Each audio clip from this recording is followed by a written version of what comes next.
in this class, but we still do not go into everything. There's just so much more that you're going to ask when we go out and look at property, about financing, that you're going to want to talk to everybody individually to really get the process going. So, and if I talk quickly, it's because I'm trying to fit as much information in as possible. Also, because I'm very excited and passionate about what I do. So sometimes I get really, really energetic about it. And if I'm talking too quickly, just remind me to slow down. I'm just trying to pack it all in. So there we go. It's 5:35. I'm going to just change my little Zoom settings here. Now we let everybody in.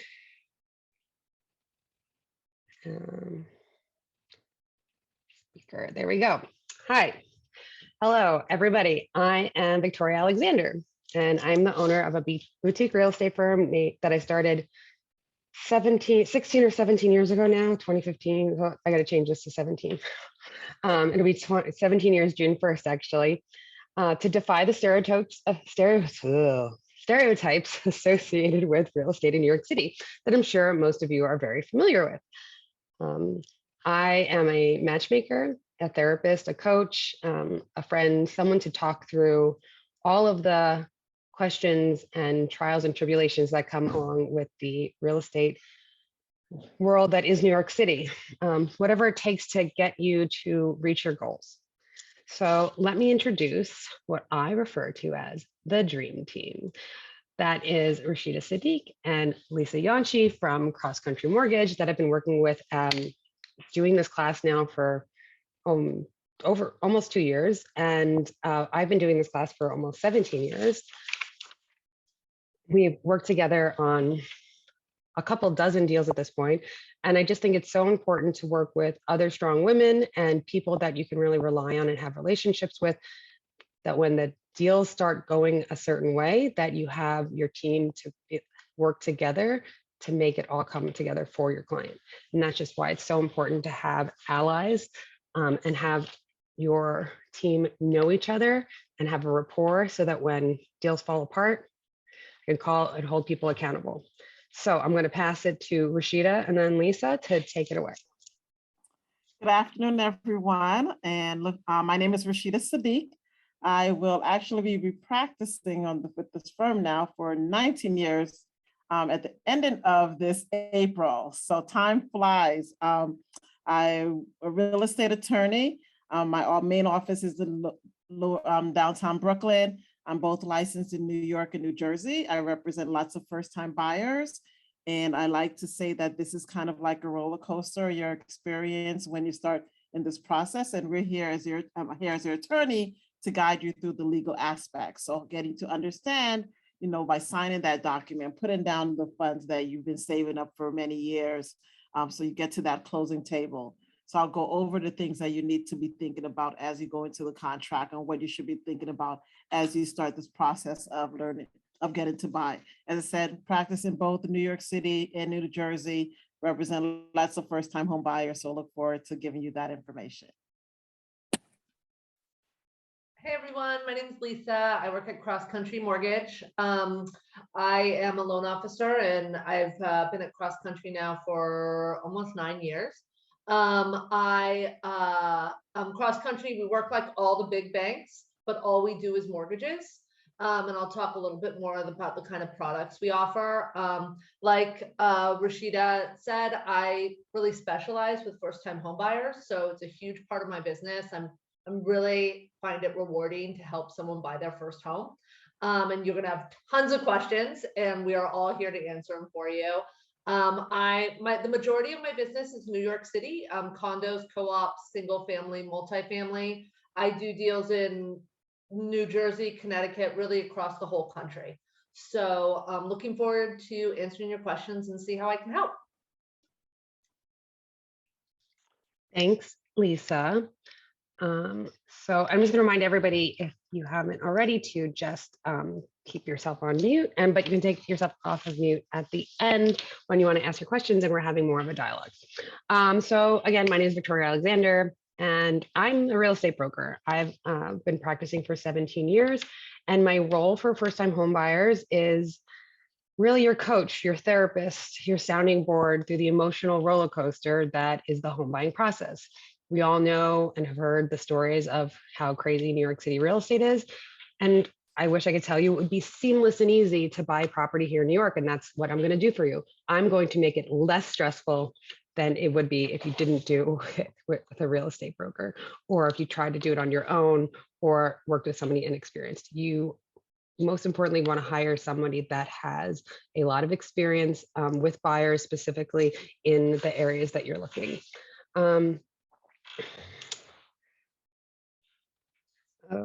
So, and what do I cost and why is that important? Everybody always worries about the cost of hiring a real estate professional for home buying, and it's the money that they might leave on the table by or leverage they would have if they didn't have one. Those days are gone. Really, REVNY and the Real Estate Board of New York has changed how brokers work together. And really, the buyers that walk in unrepresented are doing themselves a disservice by not having a real estate broker. So my job is to save you from your own instincts sometimes, to help you get to the closing table. My service, like I said, don't come to a cost to the buyer. They are paid for by the seller. And that means that there is no reason you shouldn't have an experienced, educated professional by your side to help you through this process, because it's only going to add value to your experience. Next, I think we're going to get started, and that is, who are the 3 people you need? You need to buy a property in New York. So first slide, Farah. That is a buyer's agent, real estate buyer, a broker, an attorney, and a mortgage professional. And those are the 3 people who are on this call. You might need other professionals down the line, like a contractor or a architect, but to get things started, these are the 3 people you need. Why do you need a buyer's agent? It's important because we have a fiduciary responsibility to our clients.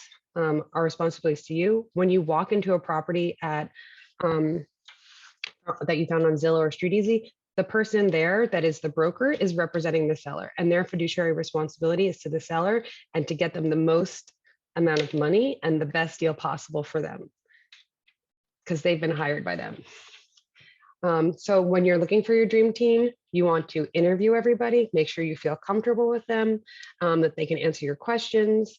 Their job is to guide you through the process every step of the way and offer their expertise in their arena. So I'm going to give you some insight on mortgages from my experience, but really the professional here is Lisa and Rasheda when it comes to their area. Personality type is important. You want to make sure that you like and trust all the people that you've hired to work with you, that you can listen to their advice and they can guide you through this process. Picking advisors that have relationships in the industry is also really important. If your real estate broker or your lawyer already knows the other lawyer or already knows the other real estate broker, that's a real big advantage to making sure your deal goes smoothly and for you maybe even getting the deal. There's so many times when I've put my offer into a broker that I've worked with on other deals before, and they're like, "Oh, Victoria, it's you. Can you get your client to do this and this? Because I would really love to do a deal with you, and I just need them to do this so that we can make it all work for everybody." And that is something that is so valuable these days. I can't tell you how many times that has happened, especially in the last year when there's been bidding wars and crazy scenarios going down in this market. So why buy now? Rent is too damn high. You want your own design. You want to invest in yourself. You want to build equity. Right now, the cost of renting and buying has never been closer. Even with the interest rates rising, the rents have gone up almost 30% across New York City. And that just makes more sense for you to be buying than renting. If you're going to be spending $5,000 in rent, why aren't you spending $5,000 on a mortgage? If you're always going to be paying somebody's mortgage, either your own or somebody else's. So might as well be investing in yourself, especially if you plan on staying here in New York. If you plan on staying in New York in the next 3 to 5 years. Next slide. So if you maybe have a couple variables that you're not so sure of, that you want to figure out if buying is right for you, like you're in a rent stabilized apartment, you not sure if you're going to stay in New York, how long you've been in your place now, there is this rent versus buy matrix that we did not develop. The New York Times developed it, and it is a great resource for you to plug in some very specific data to see what the numbers look like for you, and encourage you to then lean one way or the other if you're on the fence. Next slide. So you've assembled your team. Step one, don't skip this step and go right to Zillow or StreetEasy. That's the first thing I wrote here too. Do not start on StreetEasy. Do not start on Zillow. Just also a reminder that when you're on Zillow and StreetEasy and you see a broker's name listed on the listing, one, that's not always necessarily the seller's broker. People pay to have their name on other people's listings because Zillow and StreetEasy and other platforms are there to make money. And that's one of the ways they do it, by letting brokers pay to have their name associated with listings that are not their own, or for them to pay for a broker to have their name associated with their listing. I have to pay StreetEasy money to make sure that my name is on the listing. So you're going to start by making sure you're financially capable of buying a property. So the first thing you do is you're going to call Lisa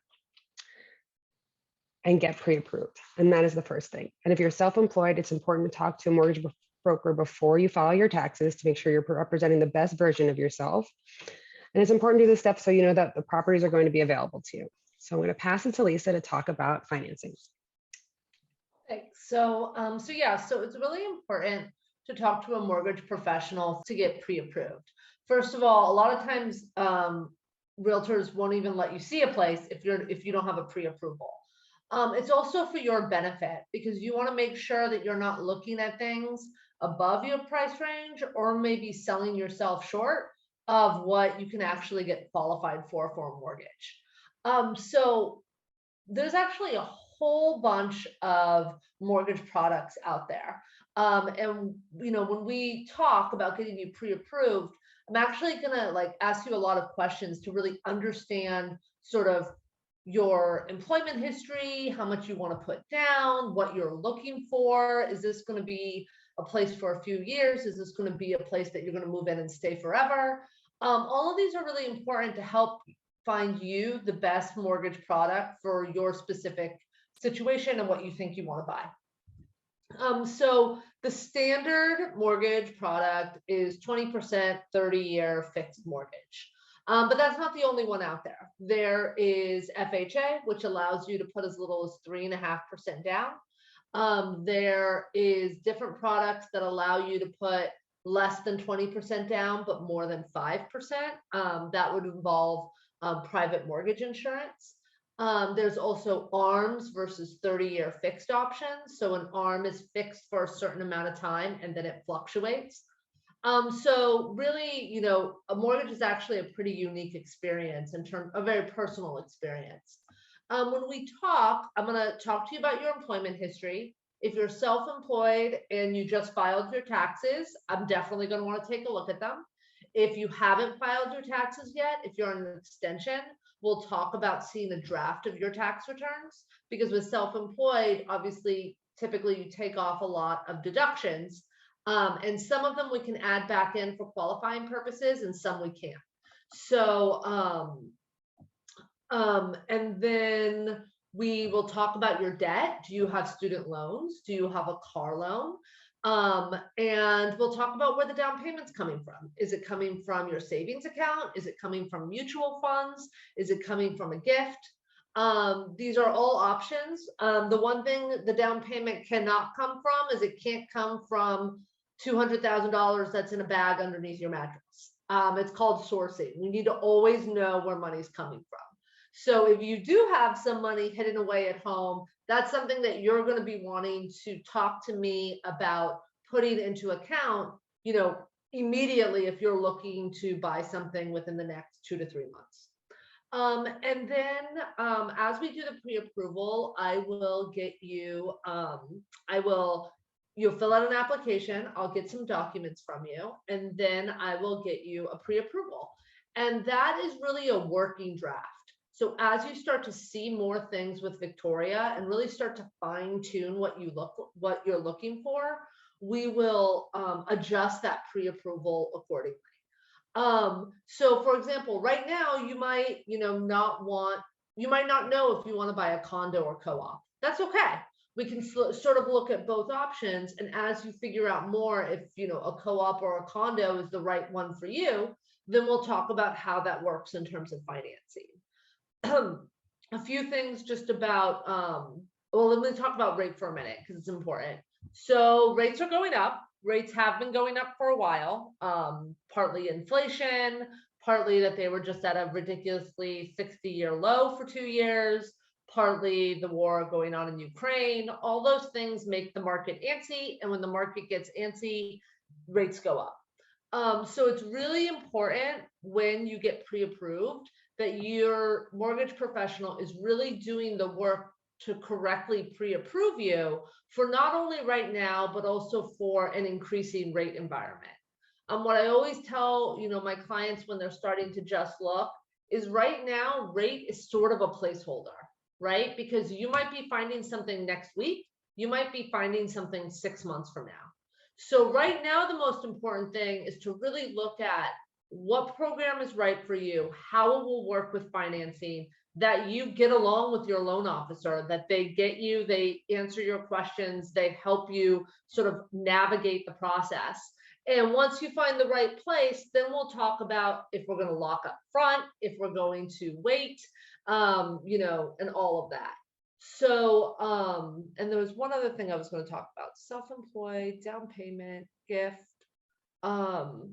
Oh, the other thing that you also want to think about when you're getting pre-approved and when you're just looking to get a mortgage is you have to remember that if anything changes in your credit profile, you really need to let your loan officer know. So like if you're changing your job, that's fine, it happens, but you need to talk to your loan officer because that pre-approval that I gave you before might change given your new job.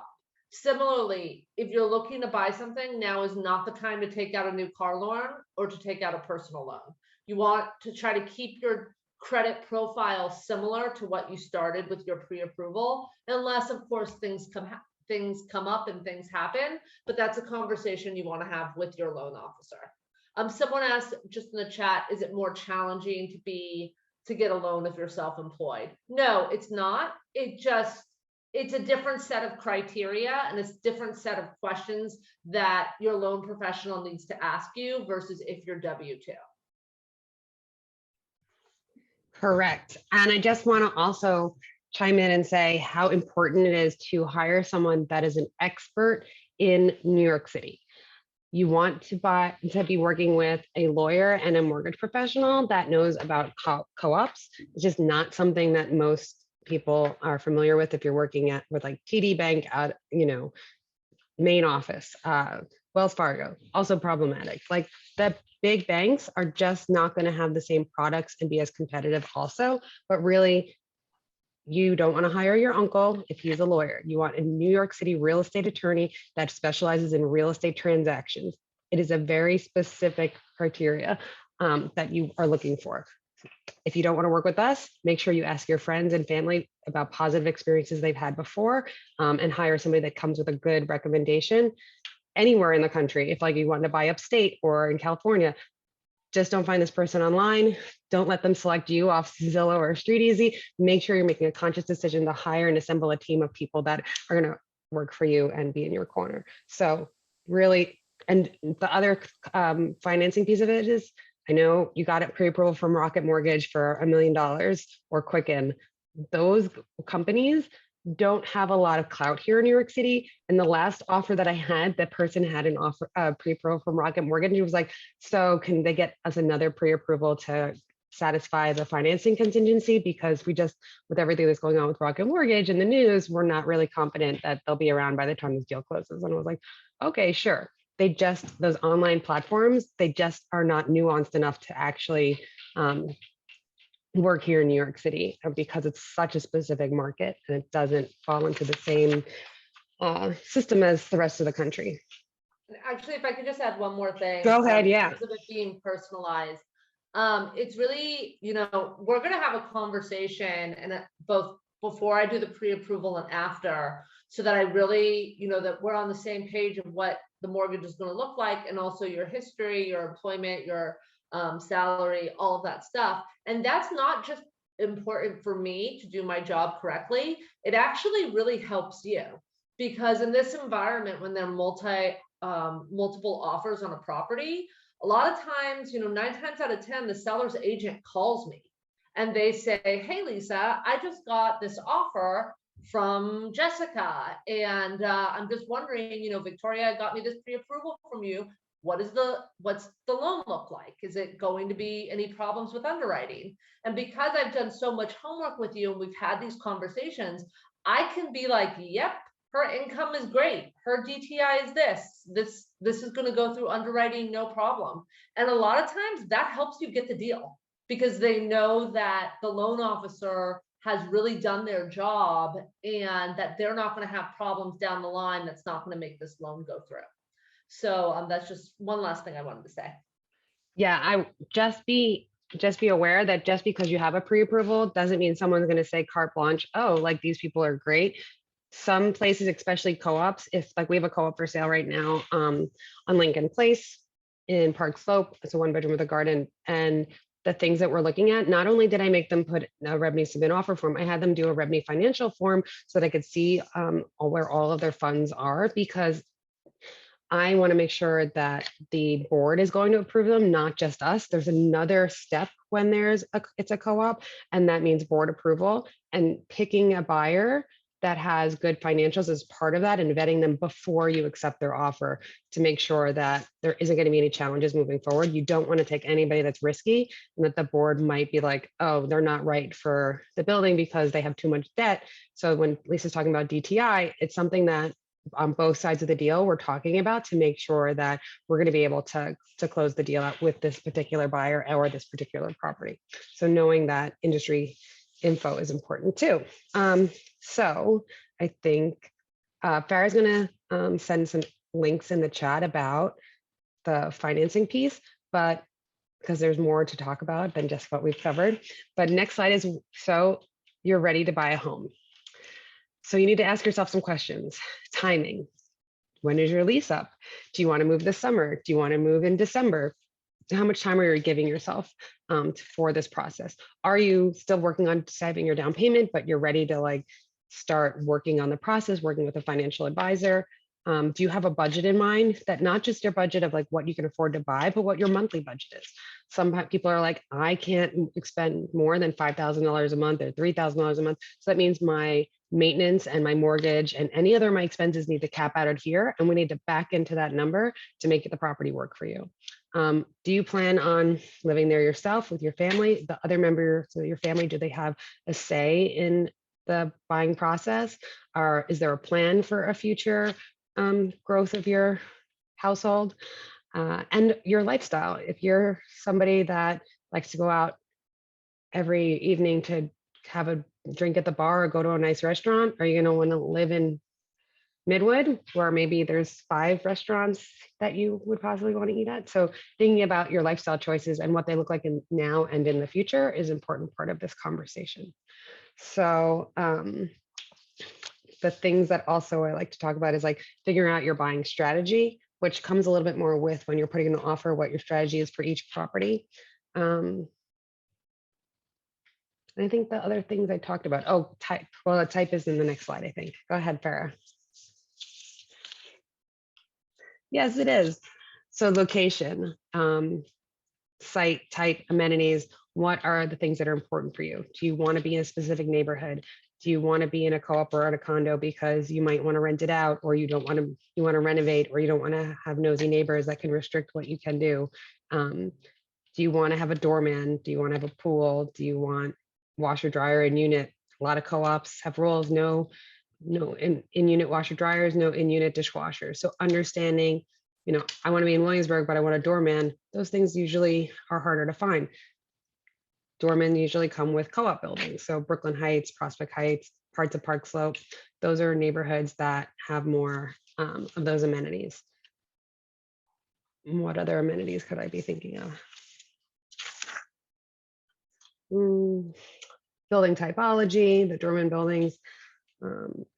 I always tell people to make their list of 5 deal breakers and then realize that you're probably only gonna get 2 or 3 of the things on your deal breaker list. It's really challenging in New York City to get everything that you want, especially if you're a first-time home buyer and not a multimillionaire. Housing is very limited and very challenging here. Then the other part, you also, besides your down payment, also need to have your closing costs. Co-ops are about 1 to 3%, average of $4,000, and condos 3 to 5%. New construction can have a lot of other fees associated with it. So understanding what the challenges of buying new construction are. And sellers also have closing costs. And because they're paying the real estate brokers, those are usually around 8%. So you need to recoup on your investment when you try to sell in 5 to 10 years down the line.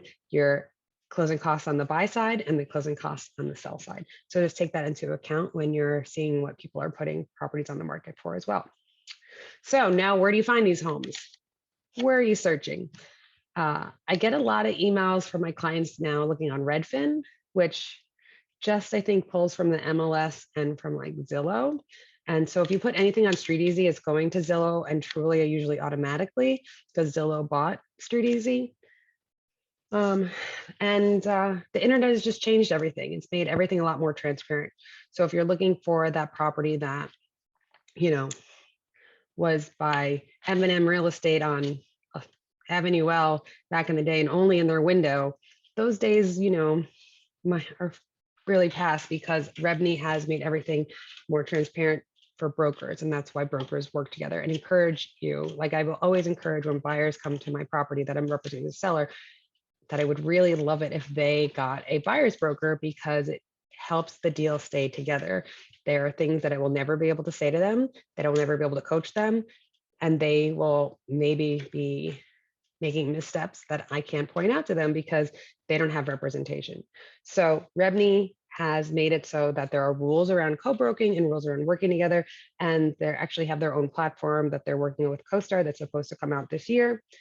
And then places like StreetEasy, Trulia, Zillow, Redfin, Realtor.com, any that I haven't named, I would love to know where you're looking. So just put it in the chat.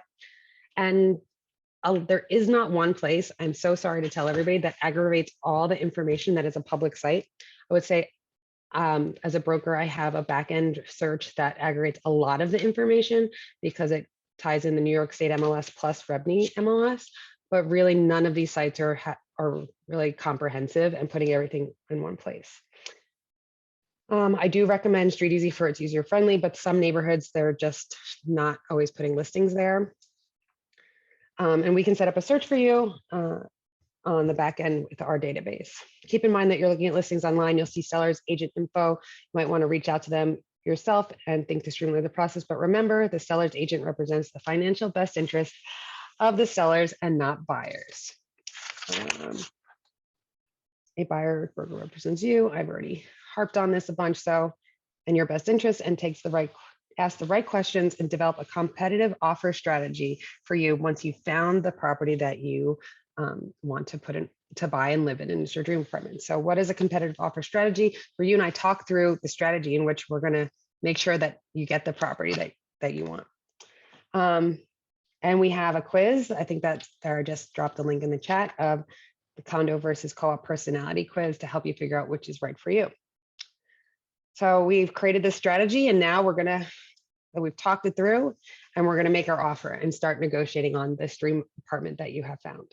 So it's so important that when I tell you to fill out some forms and sign some stuff, even if you haven't looked at an apartment yet, that you do it, because you might go out and the first day that you're out, you might fall in love, and then you have to go home and write a beautiful love letter and fill it or submit offer form, and then ask Lisa to change your pre-approval letter to reflect the offer we're putting in.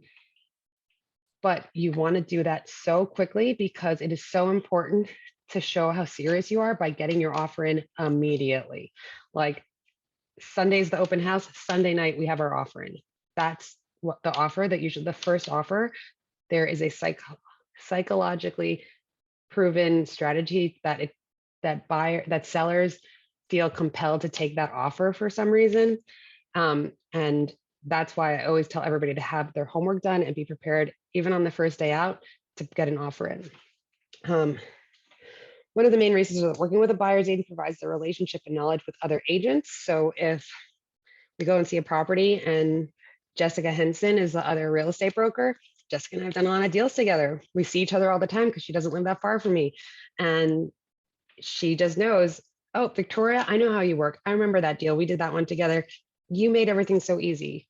you helped me get this deal done for my client, and everybody was happy at the end of the day. It is in your best interest to work with somebody that has a great reputation.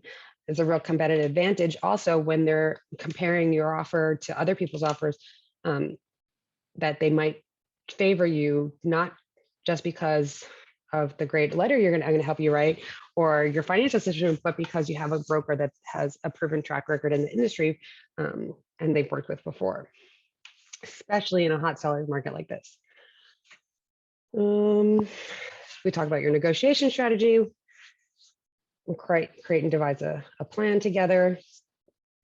And everything needs to be negotiated before the offer is accepted. We can't be like, oh, you know what, we're renovating and we've signed a contract, but we need to have access to the apartment 3 times during the contract period because we have the contractor coming in and we need to start the work like right away as we get out. If we haven't asked for that at our offer state or before the contract sign, it's going to be hard to have leverage if the person doesn't want to give us access after the fact. So if, and hopefully you will get your offer gets accepted, the deal sheets go out to the lawyers immediately, and you need to schedule an inspection immediately so that you can get everything moving quickly, because they can go to another offer just like you can walk away up until you sign on the dotted line. So that's why it's super important to keep everything moving forward if this is the right property for you. You want to make your offer contingent on financing and contingent on inspection, and I'll let Rasheda talk about that, and then maybe probably talk about what an as-is sale is, because that's something that's happening now too. So I'm just going to turn it over to Rasheda. When the deal sheets go out, tell us about the contingencies. So I am normally the last person in line, as you can see. So you've been shopping, you've been looking with your realtor, you've got pre-approved by Lisa, your offer has been accepted. Victoria's done a great job with negotiating the deal, and the deal sheet is basically a summary of what's been accepted.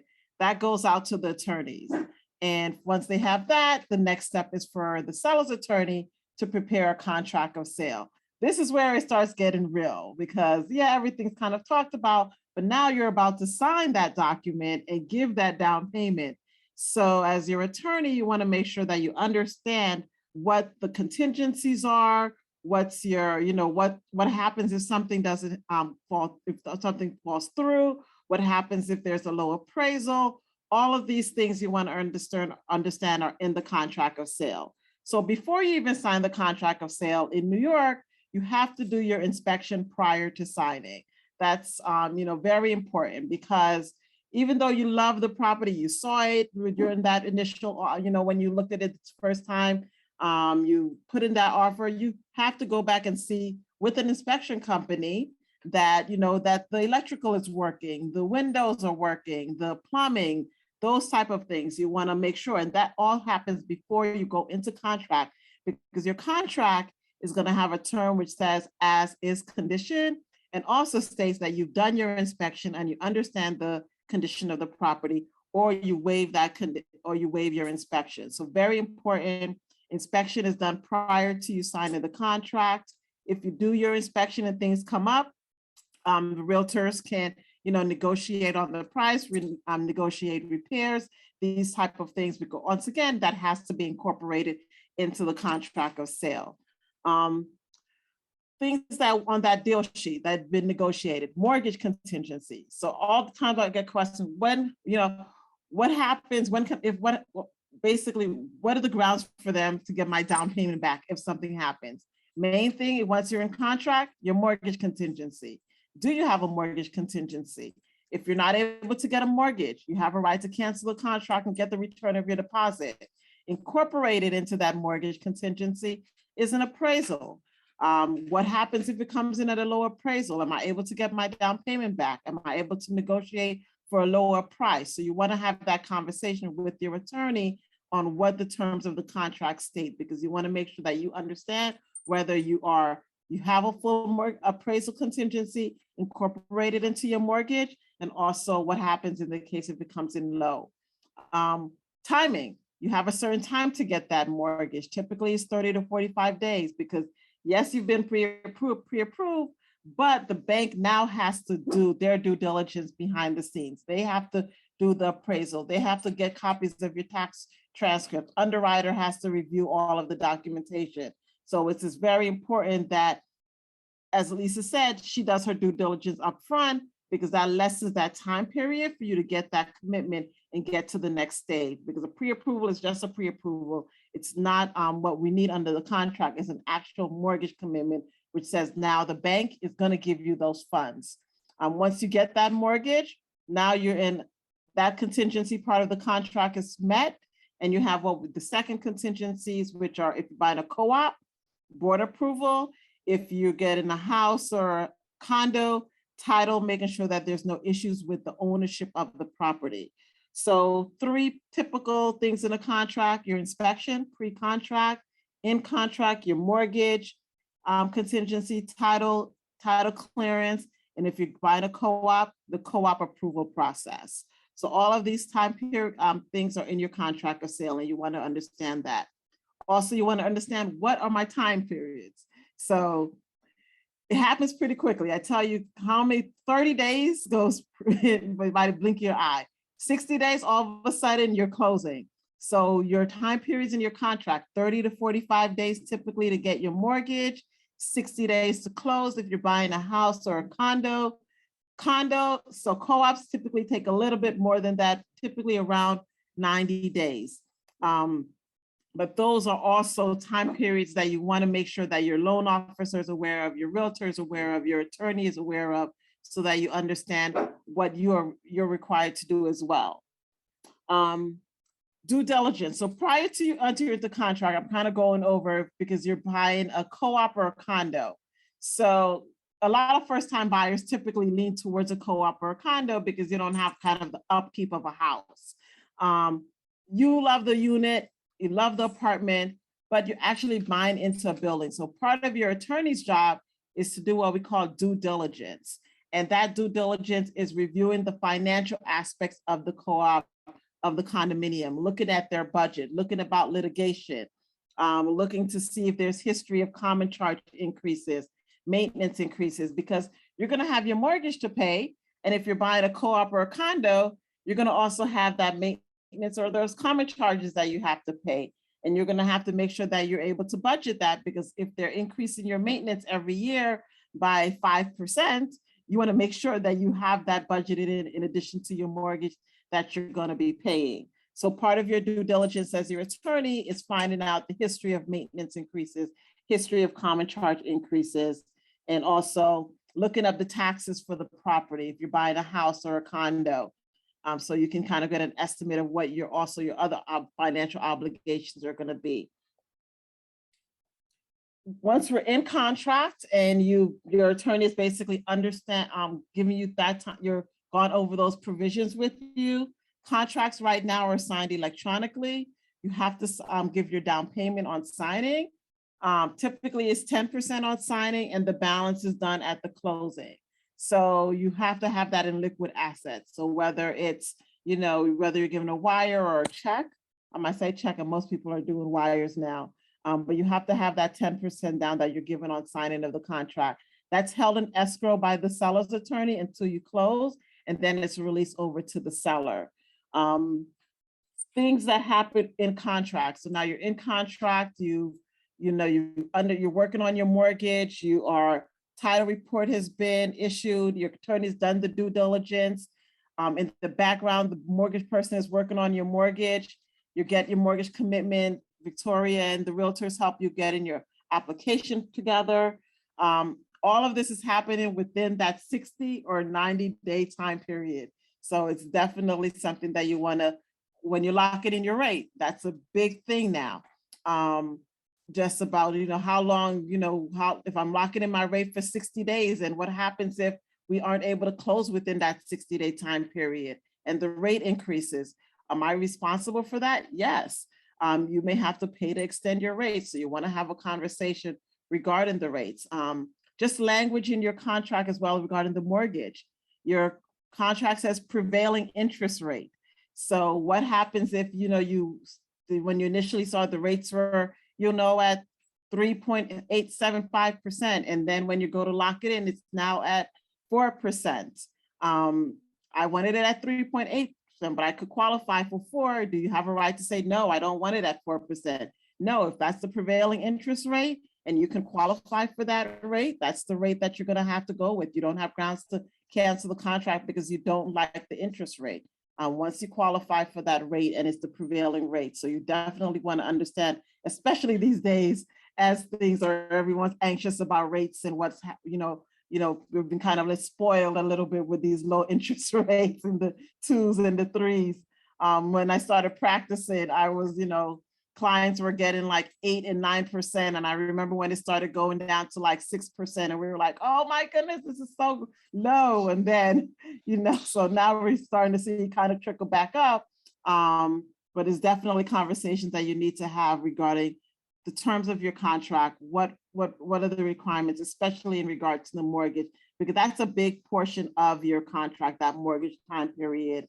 The title stuff is a lot of times easier for us as attorneys to work through, because if there's violations that can be cleared up, if there's, the seller has to pay off a mortgage, those type of things we can clear up.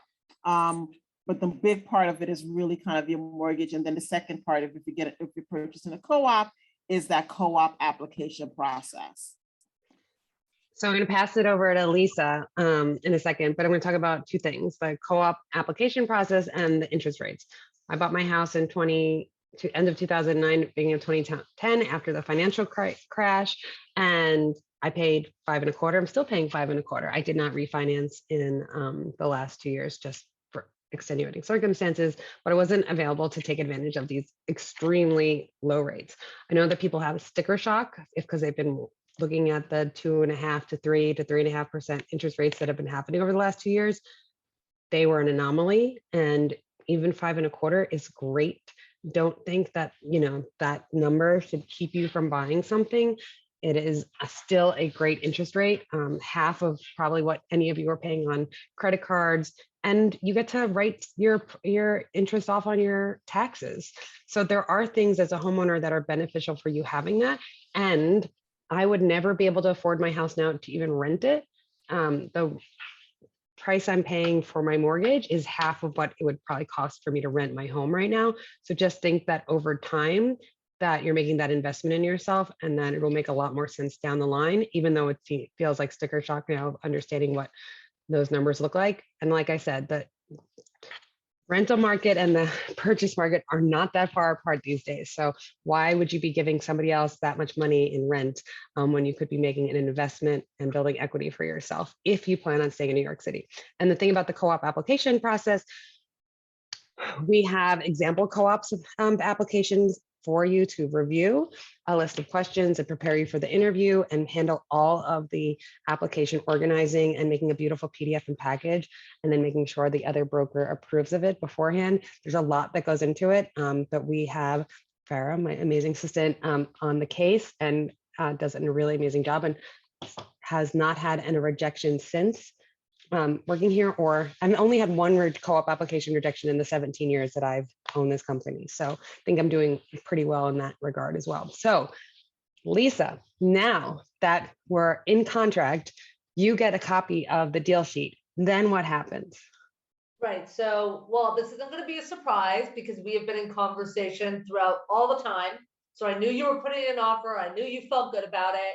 Victoria's going to let me know as soon as you have an accepted offer. I'm going to have that deal sheet. Rasheda is going to work her magic and get you great terms. And she's going to send over the fully executed contracts when they are done, which means they're signed by both buyer and seller. And then from the bank's perspective, now this is a live deal. Okay, so we order the appraisal. We get you ready. We get you initial disclosures to e-sign. We get you prep to get into underwriting, which think that this is one of the times that my team really shines. We move incredibly quickly. And our underwriters, I work with the same underwriters all the time, which is really important because I know how they think and they know how I think. And we get you through underwriting literally faster than anyone else around. That's really important because like Rasheda said, a huge part of your contract is that mortgage contingency.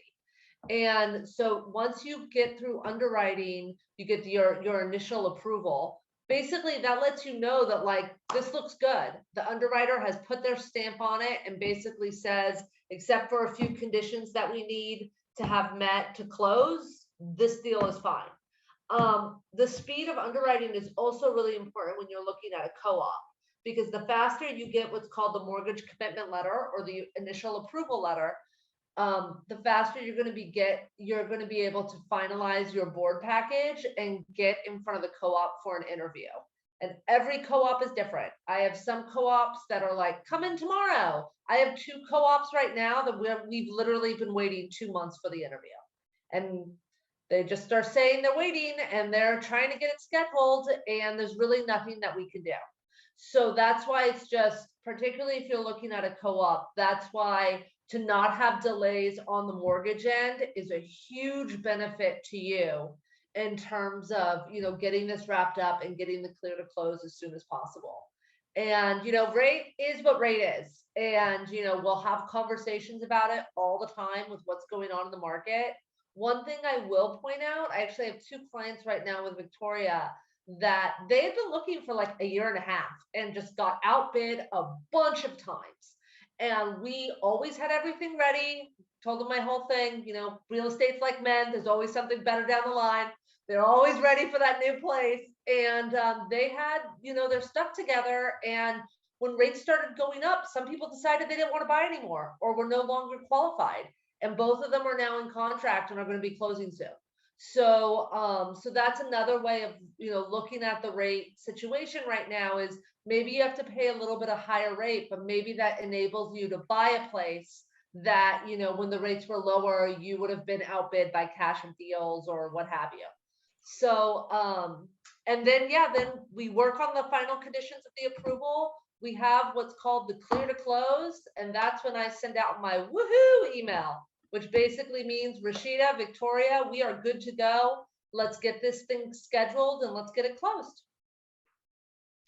Thanks, Lisa. I think that those people also just had caps that they couldn't ever go beyond on their offers.